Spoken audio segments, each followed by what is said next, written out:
राजस्थान में पहली बार जब अशोक गहलोत मुख्यमंत्री बने तो उस वक्त कांग्रेस ने भारी बहुमत के साथ जीत दर्ज की थी। 1998 में कांग्रेस ने अशोक गहलोत के चेहरे पर 200 में से 153 सीटें जीतकर एक नया रिकॉर्ड दर्ज की, लेकिन 2003 में बुरी तरह से हार का सामना करना पड़ा। फिर 2008 में कांग्रेस को कामयाबी मिली, लेकिन उसके बाद 2013 में महज 21 सीटों पर ही सिमट कर रह गई। राजस्थान में कांग्रेस को जब भी आदिवासी वोटों का साथ मिला, कांग्रेस ने सत्ता पर कब्जा किया, लेकिन सत्ता में आने के बाद अगली बार आदिवासी सीटों पर कांग्रेस रिपीट नहीं कर पाती और हार जाती है। लेकिन कांग्रेस ने इस बार अपने वोट बैंक को बचाए रखने और पिछली परंपरा को तोड़ने के लिए पहले से ही कमर कस ली है। यही कारण है कि प्रदेश की 59 रिजर्व सीटों पर जीत हासिल करने के लिए कांग्रेस ने मास्टर प्लान तैयार किया है। SC/ST वर्ग में अपनी पकड़ को मजबूत करने के लिए सभी रिजर्व सीटों पर पहली बार बूथ से लेकर ब्लॉक और असेंबली लेवल पर 3-3 टीमें चुनाव मैनेजमेंट का काम करेंगी, जिसका सीधे दिल्ली से मॉनिटरिंग होगा। सभी 59 सीटों पर कांग्रेस ने कोऑर्डिनेटर नियुक्त किए हैं। 5-5 सीटों के क्लस्टर पर सीनियर कोऑर्डिनेटर तैनात किए गए हैं। ये कोऑर्डिनेटर विधानसभा क्षेत्र में कांग्रेस की सभी संगठन इकाइयों और प्रमुख नेताओं के बीच तालमेल बैठाने का काम करेंगे।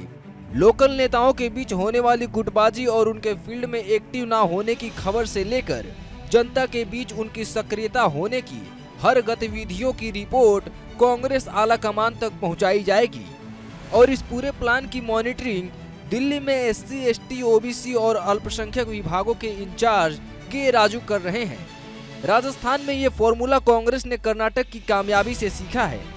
कर्नाटक में कांग्रेस ने इन रिजर्व सीटों पर पूरा जोर लगाया था और कर्नाटक की 15 ST रिजर्व सीटों में से 14 सीटें कांग्रेस ने जीती थी और SC की 36 में से 21 सीटें जीती। अब इसी फॉर्मूले को कांग्रेस राजस्थान और अन्य राज्यों में अपना रही है। कर्नाटक में कांग्रेस की इस रणनीति को IAS की नौकरी छोड़कर आए शशिकांत सेंथिल ने अंजाम दिया था। अब सेंथिल को कांग्रेस ने राजस्थान फतेह करने की जिम्मेदारी देकर मधुसूदन मिस्त्री के साथ ऑब्जर्वर की भूमिका में तैनात किया है। कांग्रेस के पार्टी सूत्रों का मानना है कि SC/ST सीटों पर नेताओं के बीच तालमेल नहीं होता, जिससे चुनाव के वक्त चीजें बिगड़ जाती हैं। इसलिए कांग्रेस लीडरशिप ने कोऑर्डिनेशन पर पूरा फोकस किया है ताकि सीट के सारे समीकरण व्यवस्थित रह सके। 3 सितंबर को कांग्रेस के SC/ST, OBC अल्पसंख्यक विभागों के नेशनल कोऑर्डिनेटर के राजू जयपुर में सभी असेंबली कोऑर्डिनेटर और ऑब्जर्वर्स के साथ चुनाव की रणनीति पर बात करेंगे। इस दौरान सीनियर ऑब्जर्वर मधुसूदन मिस्त्री और शशिकांत सेंथिल भी मौजूद रहेंगे। साल 2008 में राजस्थान में जब कांग्रेस की सरकार बनी थी, तब पार्टी ने SC/ST रिजर्व की 34 सीटें जीती थी, लेकिन 2013 में 50 रिजर्व सीटों पर कब्जा जमाकर बीजेपी सत्ता में आ गई। उसके अगले विधानसभा चुनाव में कांग्रेस ने फिर दांव पलटा और 31 रिजर्व सीटों पर जीत दर्ज कर सत्ता में वापसी की।